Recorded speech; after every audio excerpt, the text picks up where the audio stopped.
court intrigue, mystery, and drama of the Apothecary Diaries makes this historical fiction feel like a window into the past.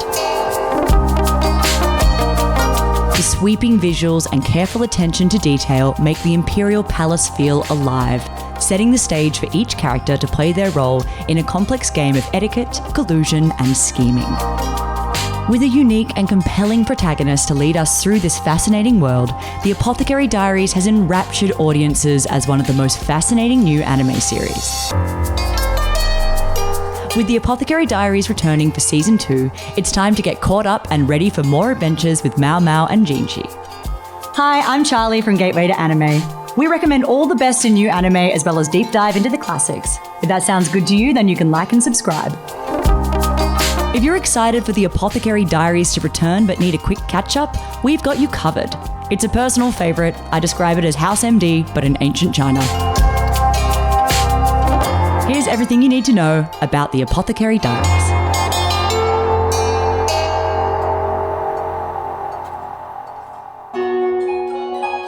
Set in a fictional country heavily inspired by Imperial China, the Apothecary Diaries follows protagonist Maomao, an apothecary who works in the red light district for the famed Verdigris House. She lives with her adoptive father, Loulan, who mentored her in the craft of herbal remedies as a talented apothecary himself. Verdigris House is most famous for its 3 highest-ranking courtesans, known as the 3 princesses, Maomao, Pyrene, and Joka. The business is run by a staunch and enterprising madam who, despite her tough exterior, has taken Maomao under her wing since childhood and provided her with work as an apothecary. One day, whilst collecting herbs in the outskirts of town, Maomao finds herself being kidnapped and sold to the Imperial Palace as a servant for a 2-year contract. Trying to keep her education and skills as an apothecary a secret, Maomao keeps her head down as a laundry servant. However, when tragedy strikes the Imperial Palace, Maomao's curiosity gets the better of her and she solves a mystery. This attracts the attention of Jinshi, a eunuch administrator of the rear palace. No longer being able to conceal her talents, Maomao quickly finds herself embroiled in the politics and inner workings of the Imperial Palace, where not everything is as it seems. The Imperial Palace is comprised of 2 main sections, the Outer Palace and Rear Palace. The Rear Palace is where the Emperor and all of his concubines reside, protected from the sprawling Outer Palace by high walls. Within the central area of the Rear Palace is the Emperor's personal dwelling, as well as 4 separate pavilions for his highest-ranking concubines: the Jade Pavilion, the Crystal Pavilion, the Diamond Pavilion, and the Garnet Pavilion. As the Emperor's flower garden, the Rear Palace is forbidden to any men who aren't castrated, meaning that all guards and other men required to serve in the Rear Palace are eunuchs, such as Administrator Jinshi. Jinshi is a beautiful and mysterious eunuch who wields great influence through his irresistible charm, although this doesn't seem to work on Maomao, much to his disappointment or delight. He's a weird one.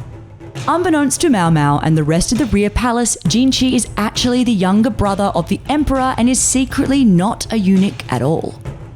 Jinshi is supported by his loyal assistant Gaoshen, who used to serve as the Emperor's assistant and knows his secret identity.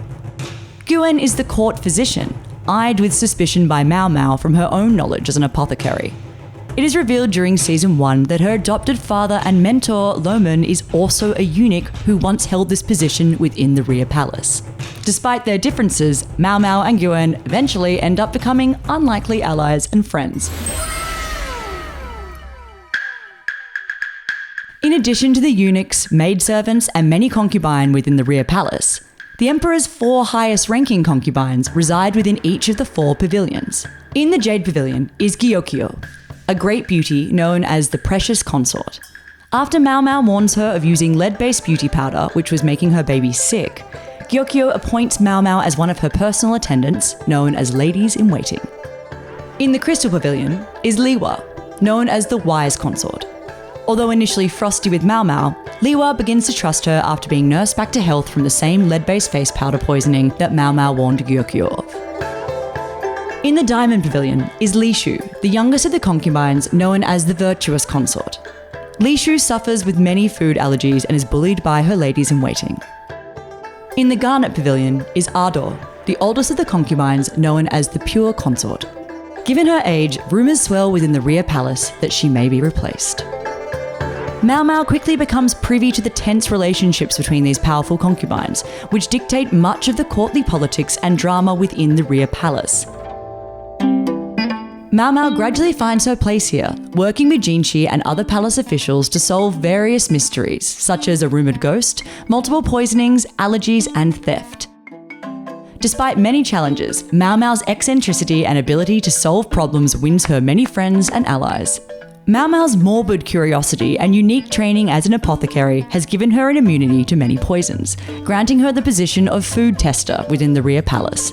This position offers Maomao a space to continue her practice as an apothecary, and she is thrilled by the fact she might ingest new poisons. The drama and political positioning of the concubines comes to a head when all 4 pavilion courtesans are set to attend the garden party. This is where Maomao learns much of the dynamics and hierarchy of the rear palace. During their preparations, Maomao's freckles and plain appearance are revealed to be a disguise used to deter unwanted attention from her time working in the red light district. Jinshi is enamoured by her appearance and gives her one of his pins, a symbolic gesture that Maomao is oblivious to. During the garden party, Maomao receives multiple pins, including one from a soldier named Li Haku. As the court food tester, Maomao discovers a plot to poison Li Shu during the garden party. Jinshi's suspicions about the culprit prompt him to send Maomao to work for Ardor in the Garnet Pavilion. Maomao's investigation into the poisoning leads her to records from 17 years prior regarding the mysterious death of Ardor's infant child. The father was the current emperor while he was still a young prince. This child was born at a similar time to another baby, child of the previous emperor and brother to the young prince. It's implied that these 2 babies may have been switched at birth, which is supported by the striking resemblance of Jinshi and Ardor. If this theory is correct, it would place Jinshi as the current emperor's son rather than his brother. Notably, the court physician during this time was Maomao's adopted father, Loulan.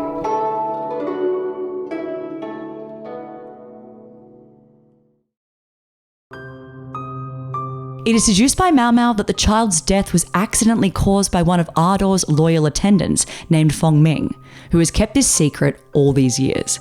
Fengming is also discovered to be responsible for Li Shu's poisoning at the garden party, as Li Shu had information that could have revealed her dark secret.